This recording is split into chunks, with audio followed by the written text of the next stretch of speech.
So hey there everyone and welcome back to another episode of our Pokemon fact series, जहां पर आज हम फिर से बात कर रहे हैं पोकेमॉन से जुड़े कुछ amazing, interesting and unknown facts के बारे में। इस वीडियो में मैंने जनरल फैक्ट्स के साथ साथ गेम्स, मांगा और एनिमे से रिलेटेड फैक्ट्स को इंक्लूड किया है। सो मुझे कमेंट्स में ये जरूर बताना कि आखिर आपको इनमें से कितने फैक्ट्स पता थे। और अगर आप इस चैनल पर नए हैं और आपको ऐसी ही वीडियोस पसंद है तो इसे सब्सक्राइब करना भी मत भूलना। एंड हो सके तो इस वीडियो को शेयर कर देना अपने फ्रेंड्स और फैमिली के साथ। And now let's begin. Fact number 20। Now Pokemon के अब तक काफी सारे गेम्स आए हैं, बट क्या आपको ये पता है कि आखिर पोकेमॉन का सबसे क्रेजीएस्ट गेम कौन सा है? ये डेफिनेटली है Pokemon typing adventures. And yes, ये एक रियल गेम है जो कि आया था निंटेंडो डीएस के लिए। और इस गेम के साथ एक एक्सटर्नल कीबोर्ड को भी दिया जाता था जो कि निंटेंडो डीएस से कनेक्ट होता था।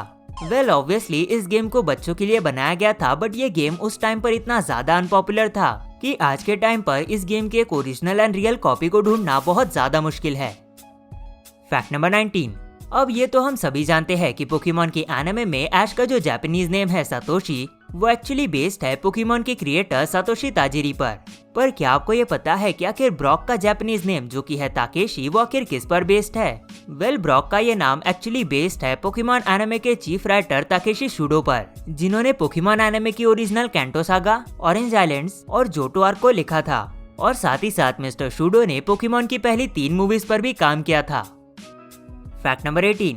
नाउ बात जब ब्रॉक की चली रही है तो क्या आप ये जानते हैं कि पोकेमॉन एनिमे के बैंड एपिसोड जिसका नाम था लेजेंड ऑफ ड्रैटिनी, उसमें हमें ऐसा बताया गया था कि ऐश ने 30 टॉरस को पकड़ा था। बट इंटरेस्टिंगली इस एपिसोड के दौरान ऐश ने एक्चुअली सिर्फ 29 टॉरस को ही पकड़ा था और 1 टॉरस को एक्चुअली ब्रॉक ने पकड़ा था। पर उसका कोई भी मेंशन हमें पोकेमॉन एनिमे के अब तक के एपिसोड्स में देखने नहीं मिला है। और इन टोटल सभी 30 टॉरस को ऐश के पोकेमॉन्स की तरह ही कंसिडर किया जाता है। प्लस क्या आपने कभी ये नोटिस किया है कि ऐश ने इन पोकेमॉन्स को सफारी जोन में पकड़ा था, जहाँ पर हमें पोकेमॉन्स को पकड़ने के लिए कुछ स्पेशल बॉल्स दिए जाते हैं जिनका कलर हमें एनिमे में ग्रीन दिखाया गया था। पर इंटरेस्टिंगली ऐश ने जब भी टॉरस का इस्तेमाल किया है वो हमें एक पोकेबॉल के अंदर से बाहर आता हुआ दिखाया गया है। So definitely it's a continuity error. Fact number 17। Now ये जो नेक्स्ट फैक्ट है इसने एक्चुअली मुझे तक शॉक कर दिया था, क्योंकि अगर आप पोकेमॉन येलो में अपने पिकाचू के साथ रॉक टनल में जाते हैं एंड वहां पर उसे ट्रेन करते हैं लेवल 26 तक, जिस लेवल पर पहुंचने के बाद पिकाचू थंडरबोल्ट इस मूव को सीखता है, तब इंटरेस्टिंगली एक स्पेशल एनिमेशन प्ले होगी और पिकाचू अपने थंडरबोल्ट का इस्तेमाल करके पूरे रॉक टनल को थोड़ा सा लाइट अप कर देगा कुछ सेकंड्स के लिए, which is super interesting because इस चीज को अभी रिसेंटली ही फाइंड किया गया है and we just don't know कि और कितनी सारी चीजें हैं जो कि पोकेमॉन की गेम्स में अभी भी हिडन है। Fact number 16। Speaking of generation 1, ये तो हम सभी जानते हैं कि ये गेम्स कितनी ज्यादा ब्रोकन थी और इसी की वजह से इन गेम्स में हमें एक स्पेशल ग्लिच पोकेमॉन देखने मिला था जिसका नाम है मिसिंग नो। और एक्चुअली इस पोकेमॉन को इन गेम्स में कैप्चर करना पूरी तरह से पॉसिबल है। और अगर आप इन गेम्स में एक मिसिंग नो को पकड़कर उसे ट्रेन करते हैं तो वो इवॉल्व होता है एक कैंगसखान में, जिसकी वजह से काफी सारे लोग ये बिलीव करते हैं कि मिसिंग नो एक्चुअली कैंगसखान का प्री एवोल्यूशन था या फिर baby Kangaskhan. Fact number 15। Also interestingly MissingNo काफी सालों तक पोकेमॉन वर्ल्ड का सबसे हेवीएस्ट पोकेमॉन था। नॉट रियली, बिकॉज ये कोई रियल पोकेमॉन नहीं है और इसकी वजह से इसे कंसिडर नहीं किया जाता था। बट फिर भी जस्ट फॉर इंफॉर्मेशन, पोकेमॉन की जनरेशन 1 की गेम्स में एक मिसिंग नो का टोटल वजन था 3507.2 पाउंड्स और वही दूसरी और मिसिंग नो का दूसरा फॉर्म जिसका नाम था एच पोकी, उसका वजन था 6099 पाउंड्स, जो कि डेफिनेटली उस टाइम के हिसाब से काफी क्रेजी नंबर्स थे। Fact number 14। नाउ क्या आपको पोकेमॉन एनिमे का वो एपिसोड याद है जिसमें ऐश और उसके दोस्त मिलते हैं स्क्वाटर स्क्वाड से, जिसमें इवेंचुअली ये स्क्वाटर स्क्वाड मिस्टी और ब्रॉक को कैप्चर कर लेता है और ऐश को भेजता है पिकाचू के लिए मेडिसिन लाने, बट एक शर्त के साथ कि अगर वो टाइम पर वापस नहीं आता है तो वो मिस्टी के बालों को पूरी तरह से पर्पल कर देंगे। But as you can guess कि जापान इन चीजों में काफी ज्यादा आगे है, जिसकी वजह से इस एपिसोड के जापानीज डब में स्क्वाटर स्क्वाड सीधा मिस्टी को मारने की धमकी देते हैं अगर ऐश मेडिसिन को टाइम पर नहीं लाता है तो, जो कि श्योरली एक बच्चों के शो के हिसाब से काफी ज्यादा वियर्ड होता। नाउ मूविंग असाइड, क्या आप ये जानते हैं कि पोकेवॉकर एक ऐसा डिवाइस था जो कि जनरेशन 4 के टाइम पर heart gold and soul silver के साथ दिया जाता था और इसकी मदद से प्लेयर्स अपने पोकेमॉन्स को वॉक पर ले जा सकते थे। तो बेसिकली पोकेवॉकर एक पेडोमीटर था एंड ऑल्दो इसे किड्स टॉय की तरह प्रमोट किया गया था, बट एक्चुअली पोकेवॉकर उस टाइम का सबसे एक्यूरेट पेडोमीटर था जिसमें काफी कम एरर्स थे और इसे बहुत सारी यूनिवर्सिटीज के स्टडीज एंड टेस्ट में प्रूव किया गया था। Fact number 12। नाउ पोकेमॉन की नई जनरेशन यानी कि जनरेशन 8 में हमें काफी सारे नए मैकेनिज्म से इंट्रोड्यूस करवाया गया था। नो सीरियसली मतलब काफी सही मैकेनिज्म से, because Pokemon sword and shield में अगर एक क्रैमोरन शाइनी है तो उसके गल्पिंग फॉर्म में जो पोकेमॉन उसके माउथ में होगा, जो कि होगा आइदर एराकुडा या फिर पिकाचू, वो शाइनी बिल्कुल नहीं होगा। But on the other hand अगर एक ड्रैगापुल शाइनी है, उसके हेड पोर्शन या फिर जो कैनन पार्ट है उसमें हमें जो ड्रीपीज देखने मिलते हैं वो भी एक्चुअली शाइनी होंगे, जिन्हें ड्रैगापुल के सिग्नेचर मूव ड्रैगन डार्ट को इस्तेमाल करते हुए क्लियरली देखा जा सकता है। Fact number 11। नाउ सिमिलरली जब बात क्रेजी मैकेनिक्स की चली रही है तो जनरेशन 5 में भी हमें कुछ ऐसा ही देखने मिला है, बिकॉज जनरेशन 5 में एक नई मूव को इंट्रोड्यूस करवाया गया था जिसका नाम था साई स्ट्राइक, जो कि सिग्नेचर मूव था म्यूटू का। बट इंटरेस्टिंगली जनरेशन 5 के गेम्स में एक म्यूटू को कैच करना या फिर इवन एनकाउंटर करना पॉसिबल नहीं है एंड दी ओनली वे जिससे म्यूटू को इन गेम्स में ऑब्टेन किया जा सकता है वो है ट्रेडिंग, एंड इवन ट्रेडिंग के बाद भी म्यूटू रेयरली ही इस मूव को सीख सकता है। Fact number 10। और अब जब बात पोकेमॉन गेम्स की चली रही है तो क्या आप ये जानते हैं कि पोकेमॉन की जनरेशन 1 की गेम्स में सेलेडॉन सिटी के होटल में आप एक इनविजिबल पीसी को एक्सेस कर सकते हैं जिसे इजीली फाइंड किया जा सकता है होटल के राइट मोस्ट कॉर्नर में। वेल ऑब्वियसली ये एक डिजाइन एरर था, बिकॉज गेम क्रिएशन के टाइम पर स्पेस को बचाने के लिए क्रिएटर्स ने पोकेमॉन सेंटर के बैकग्राउंड को ही इस होटल में यूज किया था, बट उन्होंने सिंपली बस स्प्राइट को हटाया और उसके फंक्शन को हटाना भूल गए, जिसकी वजह से ये इनविजिबल पीसी इन गेम्स में पूरी तरह से फंक्शनल एंड एक्सेसिबल है।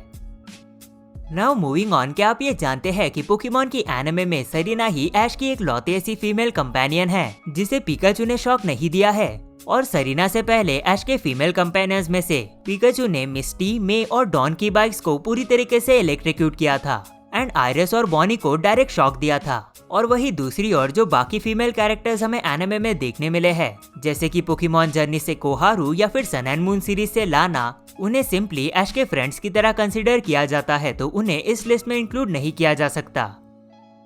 Fact number 8। Also X and Y series के टाइम पर क्या आपने ये नोटिस किया था कि जब मिड सीरीज सरीना ने अपने लुक को चेंज किया था तब उसके बैक का डिजाइन एक्चुअली काफी हद तक रिजेंबल कर रहा था एक हील बॉल को। Fact number 7। अब जापान में ज़ैप्टोस और जोल्टियन के बीच में कंफ्यूज होना एक काफी आम बात है, बिकॉज ऑल्दो इन दोनों पोकेमॉन्स का डिजाइन काफी ज्यादा अलग है एंड इवन इनमें से तो एक लेजेंडरी भी है, बट समहाउ जापान में इन दोनों के नाम के बीच में एक्चुअली सिर्फ एक वर्ड का ही डिफरेंस है, जो कि है एस, क्योंकि जापानीज में ज़ैप्टोस का नाम है थंडर और जोल्टियन का नाम है थंडर्स। वेल थैंक गॉड ये सिर्फ हमें जापान में ही देखने मिला है और बाकी रीजन्स में ऐसा कुछ नहीं है। Fact number 6।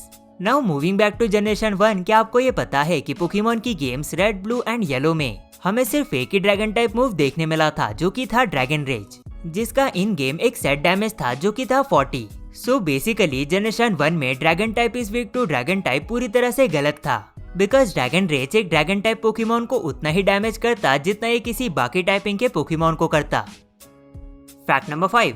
ऑल्सो जिस तरह से जनरेशन 1 में कैच रेट को कैलकुलेट किया जाता था, there was a slim chance कि एक मास्टर बॉल एक्चुअली फेल हो जाए। वेल ऐसा होने के चांसेस 1 आउट ऑफ 256 थे, जो कि डेफिनेटली काफी ज्यादा रेयर था, बिकॉज जनरेशन 1 में हमें सिर्फ एक ही मास्टर बॉल दिया जाता था। बट स्टिल इमेजिन कि अगर आपको एक मास्टर बॉल मिलता है और वो भी फेल हो जाता है, well definitely that would be really bad, और इसी की वजह से आगे की जनरेशंस में इसे पूरी तरीके से फिक्स कर दिया गया। Fact number 4।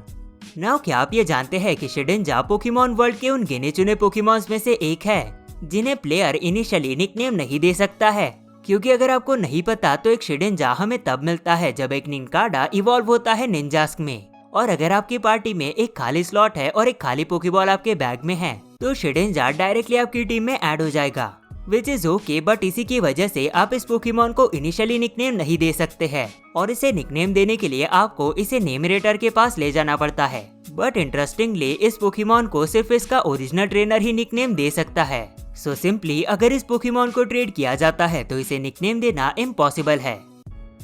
Fact number 3। Now डिगिस move के बारे में तो आपको जरूर पता होगा, जिसका इस्तेमाल करके हम इजीली केव से एस्केप कर सकते हैं। बट फॉर सम रीजन इस मूव को एक्चुअली इस्तेमाल किया जा सकता है बेल टावर, बर्न टावर और स्प्राउट टावर से एस्केप करने के लिए, which really makes no sense because ये तीनों बिल्डिंग्स या कहा जाए ये तीनों टावर्स एक्चुअली मल्टी फ्लोर्ड है। सो देयर इज नो वे कि कोई भी पोकेमॉन डायरेक्टली फ्लोर में डिग कर आपको वहाँ से बाहर निकाल दे। Fact number 2। नाउ क्या आप ये जानते हैं कि शाइनी पोकेमॉन्स को पहले पोकेमॉन कंपनी काफी अलग अलग नाम से रेफर किया करती थी, जैसे कि odd coloured Pokémons, different coloured Pokémons या फिर इवन शाइनिंग पोकेमॉन्स, जिस नाम से हमें तो इवन पोकेमॉन कार्ड्स तक देखने मिले थे। पर कुछ फोरम्स में fans in different coloured Pokémons को शाइनी पोकेमॉन्स इस नाम से रेफर करने लगे, जो कि उनके अकॉर्डिंग शॉर्ट फॉर्म था शाइनिंग पोकेमॉन्स का, जो कि रियली काफी कूल साउंड करता था और सभी को पसंद भी आया था। जिसके बाद फाइनली पोकेमॉन कंपनी ने भी इसे एड्रेस किया और इन डिफरेंट कलर्ड पोकेमॉन्स को शाइनी पोकेमॉन्स इस नाम से रेफर करना स्टार्ट कर दिया। And finally fact number 1। Now Pokemon origins की एनिमे सीरीज बेस्ड है लेजेंडरी पोकेमॉन ट्रेनर रेड की जर्नी पर, जिसमें हमें दिखाया गया है कि कैसे रेड पोकेमॉन चैंपियन बनता है। बट इंटरेस्टिंगली क्या आपको ये पता है कि इस सीरीज में रेड जिस टीम का इस्तेमाल करता है, जिसमें हमें देखने मिलता है चारिज़ार्ड, डोड्रियो, पर्शियन, साइथर, लैप्रेस और जोल्टियन, वो एक्चुअली रेफरेंस है सातोशी ताजिरी की ओरिजिनल टीम का, जिसका इस्तेमाल करके उन्होंने पोकेमॉन रेड एंड ब्लू के फाइनल वर्जन को कंप्लीट किया था। और ये एक बहुत ज्यादा कूल रेफरेंस था जो कि हमें इस सीरीज में देखने मिला था। सो ये रहा पोकेमॉन फैक्ट सीरीज का 8th एपिसोड। नाउ अगर आपने इससे पहले के एपिसोड्स को चेक नहीं किया है तो उसे डेफिनेटली चेक कर लेना, बिकॉज उसमें हमने काफी सारे कूल फैक्ट्स को इंक्लूड किया है। वेल इस पूरी प्लेलिस्ट की लिंक आपको डिस्क्रिप्शन और आई बटन में मिल जाएगी। नाउ अगर आप इस चैनल पर नए हैं और आपको ऐसी ही वीडियोस पसंद है तो इसे सब्सक्राइब करना मत भूलना, बिकॉज मैं ऐसी काफी सारी वीडियोस लाता रहता हूँ। नाउ फाइनली मैं सुनाई दूंगा आपको ऐसी किसी और वीडियो में। तब तक के लिए आप चैनल पर दिए गए बाकी वीडियोस को भी चेकआउट करना मत भूलना एंड मुझे फॉलो कर देना इंस्टाग्राम पर कुछ behind the scenes and updates के लिए। So see you all in the next video. Until then, thanks for watching.